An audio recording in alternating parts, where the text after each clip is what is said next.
Assalamualaikum warahmatullahi wabarakatuh. Ibu, perkenalkan saya Aziza Ahmad Zikra, BP 19104220043. Di sini saya akan menjelaskan tentang cara atau langkah-langkah virtual lab pada sel kultur. Untuk pertama, kita akan menjawab kuis terlebih dahulu. What is important when working with corrosive chemical? Apa yang penting dilakukan ketika kita bekerja dengan bahan kimia yang korosif? Nah, itu yang pertama itu menggunakan lab coat dan glove, yaitu menggunakan jas lab dan sarung tangan. Jawabannya adalah C. Langsung menuju tempat jas lab, lalu gunakan jas lab. Kemudian menuju tempat glove atau sarung tangan, lalu gunakan sarung tangan. Setelah menggunakan sarung tangan, di sini kita bisa lihat ketika kita ingin melihat workbench dari virtual lab, kita bisa tekan tombol back di corner kanan. The poster located on the center wall of the lab is periodic table. Tadi udah dilihat bahwa di tengah-tengah lab itu ada tabel periodik. Kemudian lanjut, ini merupakan tutorial dari iPad Lab-nya. Lalu next, pertanyaan selanjutnya, first of all, what do you know about cell culture? Yang saya tahu dari cell culture, I'm looking forward to starting work. Nah, harusnya di jawaban D karena kita baru memulai untuk melihat bagaimana dari cell culture ini. Kemudian lanjut, continue. Untuk peta dari lab ini sendiri yang di kanan itu merupakan handcart, itu tempat kita bekerja. Kemudian ada komputer dan ada workbench 2. Workbench 2 ini merupakan tempat pemanasan terlebih dahulu dan inkubasi. Lanjut itu, what is the advantage of using cell culture as research tool? Nah, itu manfaat yang paling besar menggunakan cell culture adalah yang A, yaitu easy, mudah, dan highly cost effective, dan sangat hemat atau efektif dalam pembiayaannya. Oke, lanjut. Ini merupakan excellent tools atau alat yang bagus untuk meneliti seperti menstudi vaksin, obat-obatan, ataupun gen terapi, dan juga mempelajari mekanisme sebuah penyakit. Kemudian next, kenapa sel kultur disebut sebagai in vitro? Disebut sebagai in vitro karena dia diproses di luar dari living organism. Oke, continue. Kemudian langkah pertama yaitu mempersiapkan reagen.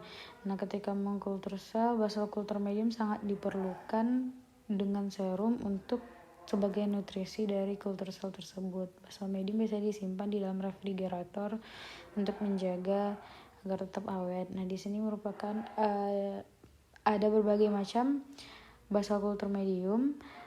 Medium ini RPMI 1640 medium biasa digunakan untuk suspensi sel seperti limfosit. Dia berwarna transparan karena tidak mengandung phenol red. Suspensi sel merupakan kultur sel yang mengambang pada flasnya, tidak melekat pada dasarnya. Medium kedua itu merupakan conditional medium. Di sini bisa disesuaikan mediumnya dan juga masih mempunyai nutritional value. Kemudian lanjut, medium yang ketiga itu DMEM. DMEM ini merupakan kepanjangan dari double coast modified eagle medium. Medium ini merupakan yang paling banyak digunakan untuk menumbuhkan adheran sel, yaitu yang adheran ini merupakan sel yang melekat ke flasnya. Nah, di sini juga mengandung phenol red yang berfungsi untuk sebagai pH indikator dan juga melindungi kultur tersebut dari cahaya yang bisa menyebabkan kerusakan.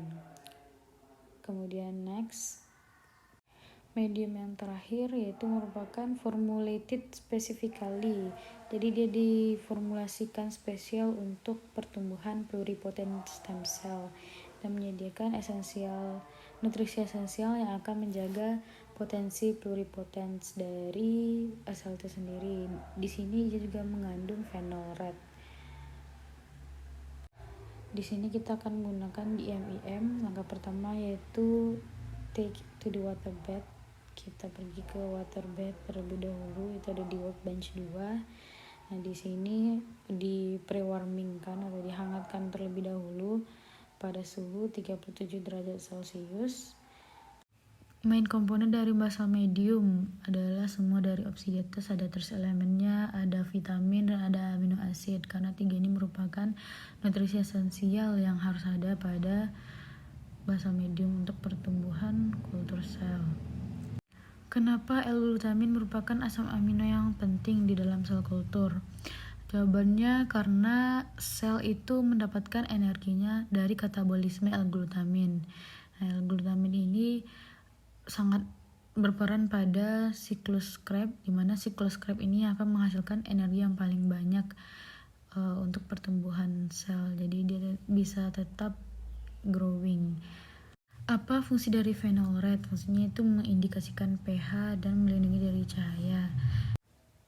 Sel kultur bisa bertoleransi pada perubahan pH, namun tidak dengan pH yang drastis perubahannya, dan sel kultur tumbuh di antara pH 7,4. Kemudian phenol red ini mengindikasikan pH ketika pH-nya itu di bawah 6,8 dia akan berwarna kuning, dan ketika pH-nya di atas itu sampai 8 itu akan berwarna pink.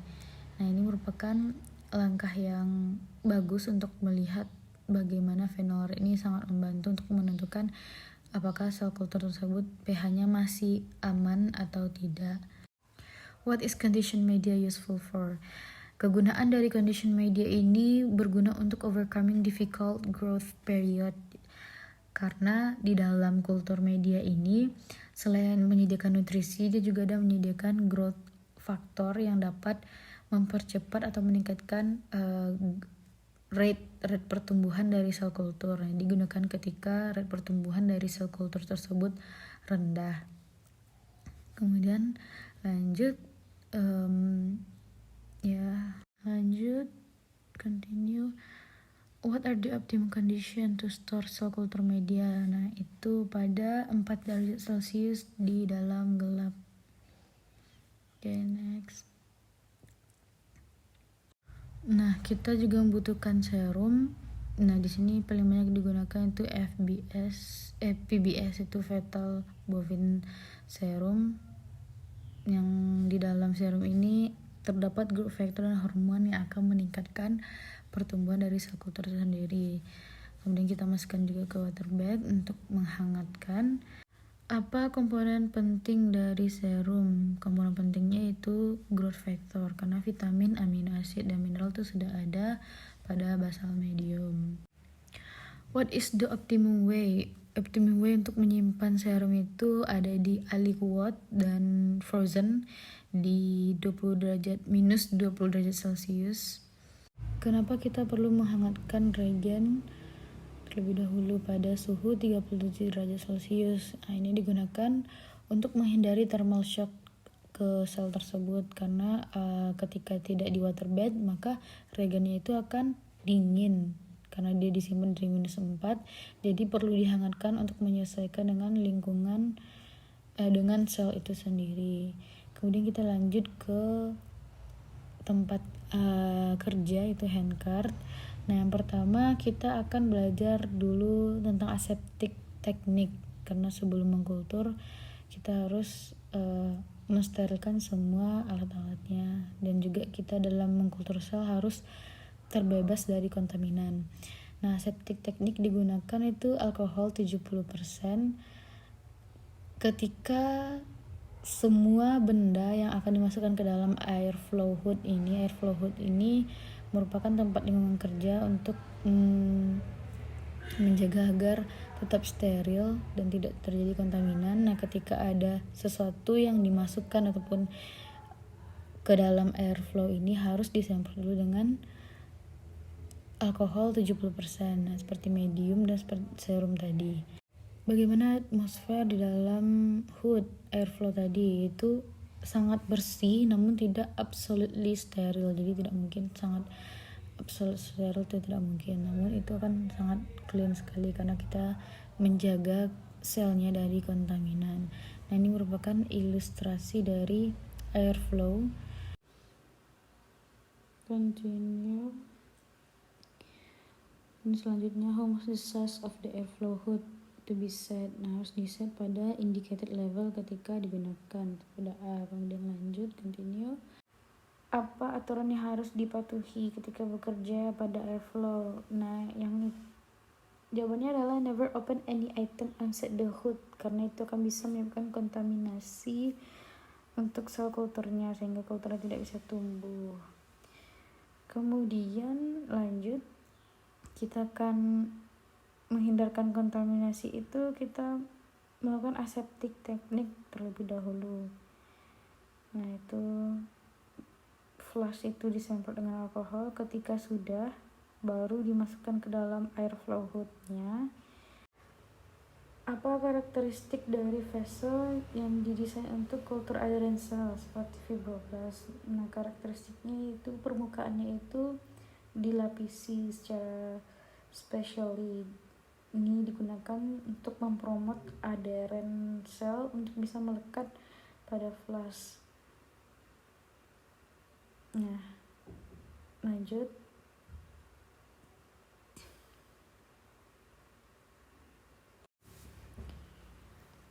Selanjutnya kita akan mengambil 50 ml medium menggunakan pipette controller.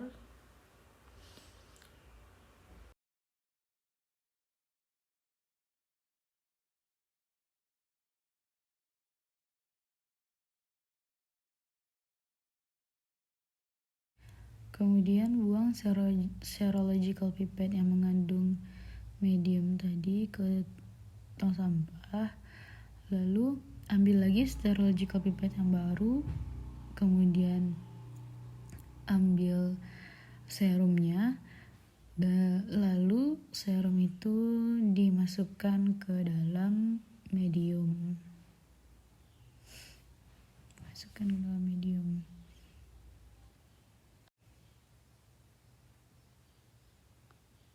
Nah, kenapa disebut dengan complete medium?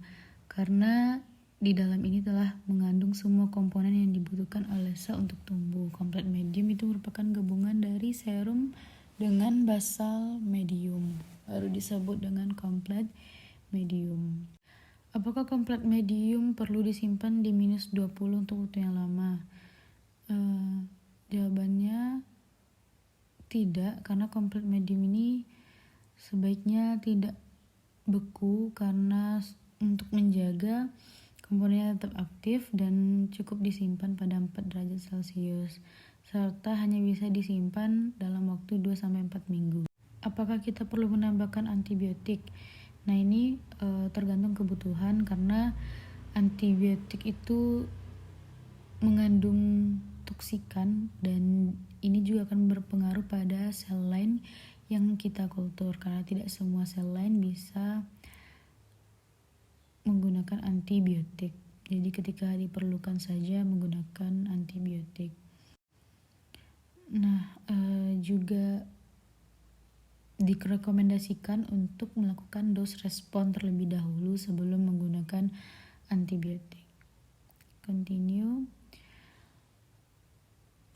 Lalu medium tersebut buang terlebih dahulu serological pipette-nya. Kemudian ambil yang baru, lalu complete medium tersebut diambil dan dimasukkan ke dalam culture flask.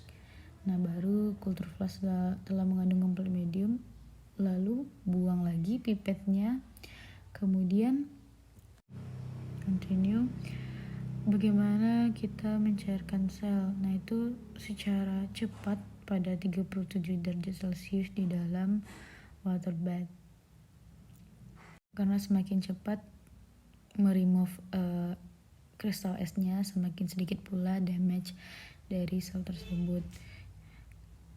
Selanjutnya itu verifikasi dari sel lain digunakan, itu juga perlu untuk melihat identitas apakah sel lain yang digunakan betul atau tidak.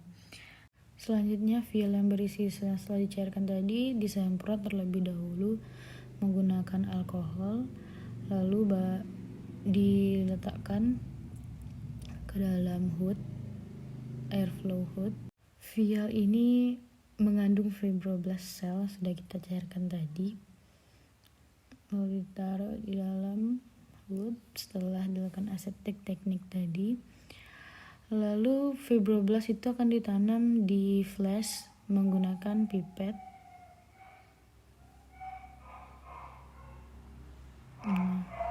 Diambil menggunakan pipet, kemudian dimasukkan ke dalam flask yang sudah berisi komplit medium tadi. Oke, selanjutnya sel autentikasi digunakan untuk membuktikan apakah sel itu merupakan sel yang kita inginkan, dan juga melihat mengurangi kontaminan dari sel tersebut. Jawabannya C. Ini juga berguna untuk menentukan langkah selanjutnya. Metode yang tidak disarankan untuk verify human cell line adalah DNA sequencing, karena DNA sequencing ini membutuhkan waktu yang lama, sedangkan culture cell ini harus secepat mungkin dilakukan. Kemudian untuk menumbuhkan sel itu dibutuhkan lingkungan yang tepat, yaitu pada suhu 37 derajat Celcius dan atmosfer 5% CO2. Nah, setelah flash ini terisi dengan fibroblast cell, kita akan masukkan flash ini ke inkubator untuk diinkubasi. Nah, kita pergi ke workbench 2. Di workbench 2 ini kita lakukan inkubasi dengan CO2 5% dan temperatur 37 derajat Celcius.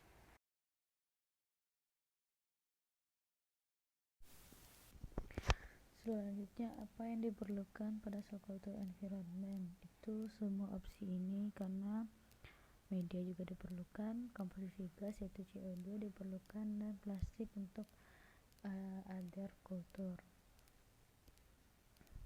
Lalu selanjutnya, kenapa sodium bikarbonat ditambahkan ke dalam kultur media? Ini berfungsi untuk menjaga pH pada kultur media. Nah, di sini merupakan mekanisme bagaimana CO2 tersebut menjaga pH dari media tersebut agar pH-nya tetap balance. Kultur sel mempunyai beberapa fase, yaitu lag phase di mana masih fase memproses, kemudian log phase. Di sini log phase ini pertumbuhan sel tersebut akan double, lalu stationary phase. Pola pertumbuhan dari culture cell diperlukan untuk melihat bagaimana perubahan growth pattern, dilihat rekaman pertumbuhannya, dan juga untuk menentukan berapa lama akan diinkubasi. Which phase? Nah, fase yang paling penting untuk menentukan culture cell itu adalah fase log phase, karena di sini fase sel sedang pesat-pesatnya tumbuh. Kemudian lanjut continue. Kegunaan dari protein untuk promote cell to cell contact serve ini untuk memberhentikan pertumbuhan ketika telah terjadi kontak inhibisi pada sel. Nah, ini hubungannya pada konvensi, dimana ketika sel itu sudah kontak satu sama lain, otomatis dia akan berhenti tumbuh.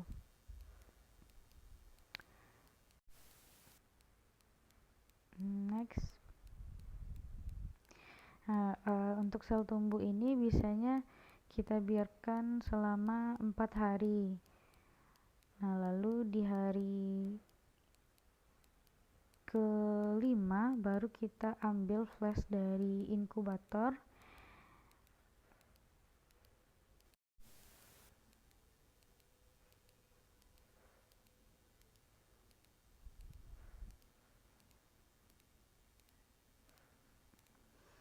Ambil flash, kemudian ditutup inkubatornya.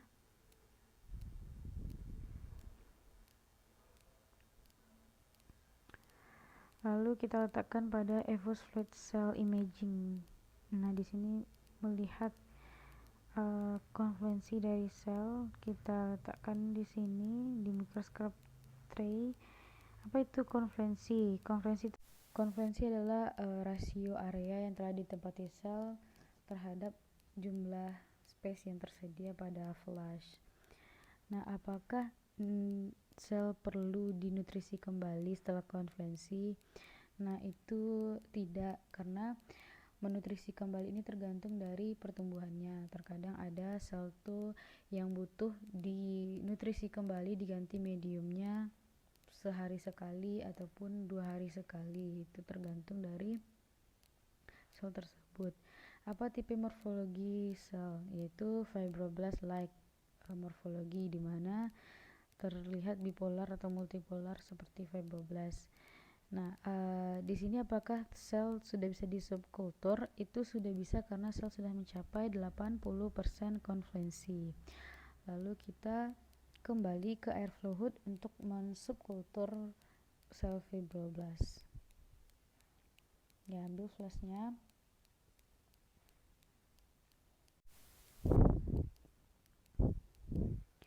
Nah, untuk mensubkultur sel ini kita memerlukan dissociate medium untuk mendetach fibroblast yang menempel pada flash agar bisa disubkultur. Nah, kita lakukan aseptic teknik, yaitu membersihkan dari kontaminan sebelum dimasukkan ke air flow hood. Setelah itu kita letakkan di air flow hood, lalu kita menggunakan trypsin sebagai disassociation mediumnya. Nah, di sini diambil pipet controller, lalu ambil pipet baru, lalu kosongkan medium dari flash, dibuang, kemudian buang, lalu ambil pipet yang baru lagi. Nah, diambil PBS yang baru, dimasukkan ke dalam flash. Ini menggunakan teknik mencuci sel.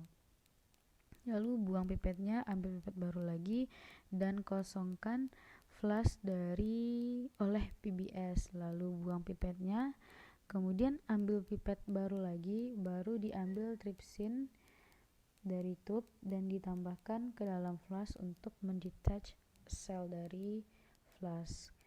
Nah, setelah itu flash ini yang berisi trypsin ini perlu didiamkan atau diinkubasi selama 2-5 menit. Nah, what can we add to the culture? Itu kita lalu karena trypsin ini cukup berbahaya bagi sel, maka kita perlu menghambat aktivitas dari trypsin, aktivitas toksiknya. Nah, di sini kita menggunakan komplet medium untuk menghambat aktivitas trypsin sel tersebut. Nah, komplet medium itu ditambahkan ke dalam flash. Setelah itu untuk meremove trypsin yang telah kita tambahkan tadi, kita bisa mensentrifuge sel kultur kita. Nah, diambil sel yang telah detach tadi, lalu dimasukkan ke tube, lalu disentrifuge. Nah, tujuan dari dissociation medium ini adalah untuk mendetach, karena sel yang kita kultur tadi adalah adherent cell, yaitu ada sel yang menempel pada flashnya, sehingga perlu kita detach terlebih dahulu agar bisa disubkultur. Itu jawabannya C.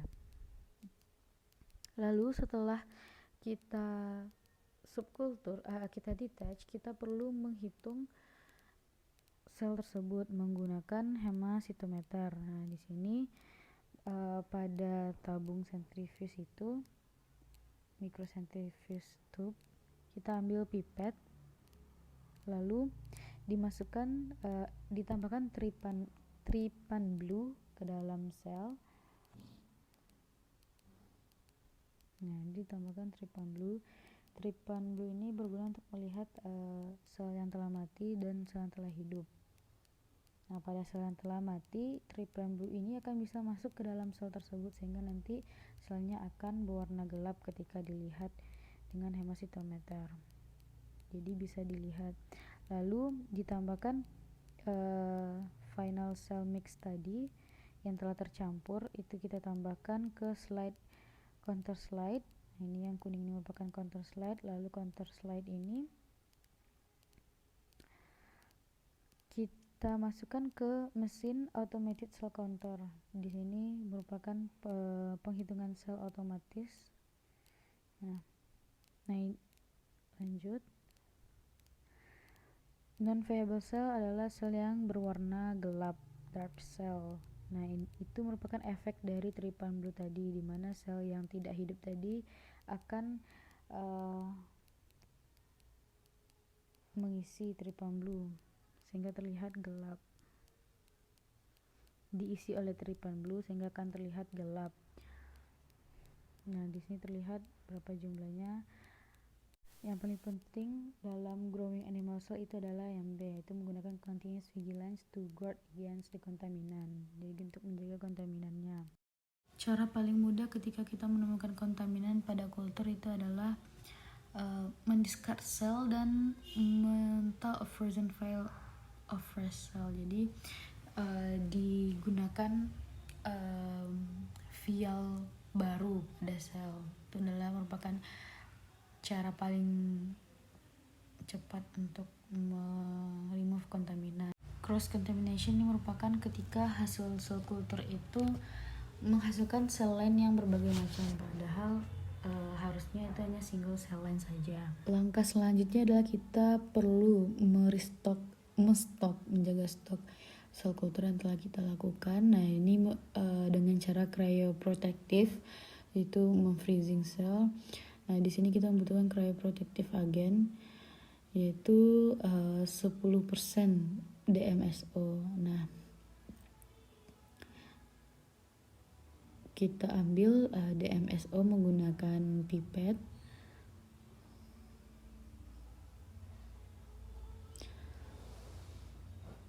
Lalu kita tambahkan DMSO ke dalam tube 15 ml yang telah mengandung komplet medium.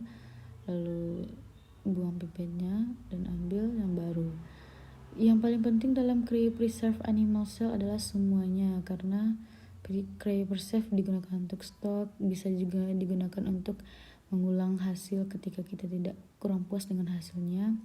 What is the best condition to freeze your cell? Nah, itu merupakan well fed dan di low passage. Karena kita perlu mengganti medium, maka sebelum itu kita akan sentrifugasi terlebih dahulu. Tujuan dari cryoprotective agent adalah untuk menjaga agar cooling rate itu lebih rendah, jadi tidak langsung tinggi. Karena DMSO bekerja untuk menurunkan freezing point, sehingga ketika pembentukan es itu secara perlahan dan ice crystal yang terbentuk itu tidak merusak sel itu sendiri. Oke, kita akan mengambil pipet dengan controlling pipet, lalu kita ambil freezing mediumnya, masukkan ke tube 15 ml yang telah berisi komplet medium tadi, lalu buang pipetnya, kemudian ambil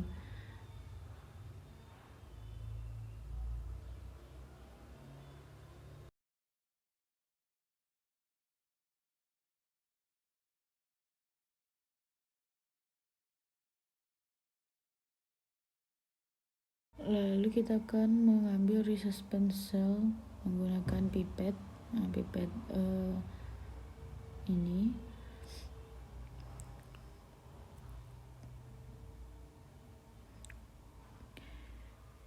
resuspense cell ini kita ambil, lalu kita tambahkan ke cryovial untuk mempersiapkan freezing. Lalu buang pipet dan letakkan kembali kepada holder. Cara paling baik untuk freeze cell itu adalah freeze them 1 degree per minute, yaitu secara perlahan, jadi 1 derajat per minutnya. Nah, itu